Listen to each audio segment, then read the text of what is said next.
सक्षम police times, news 112, सक्षम जनतेचा आवाज।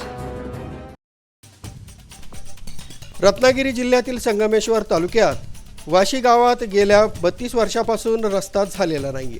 त्यामुळे गावातील तरुण मुंबई येथील आझाद मैदानावर उपोषणास बसले आहेत। आपल्या उपोषणाची शासनाने दखल घेऊन रस्ता मंजूर करून द्यावा अशी रास्त मागणी उपोषणकर्त्यांनी केली आहे। नमस्कार, जय महाराष्ट्र। मी पंकज सबनीसकर। आमचा संगमेश्वर तालुका रत्नागिरी जिल्ह्यामधील तेरी वाशी हा रस्ता हा रस्ता गेली 32 वर्ष झाला नाही।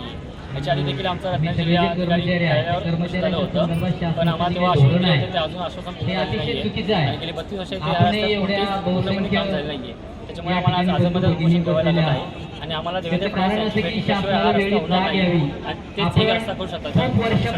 अंडर आहेत सगळ्यांनी करावा। जय हिंद, जय महाराष्ट्र। ब्युरो रिपोर्ट, दक्ष पोलीस न्यूज, मुंबई।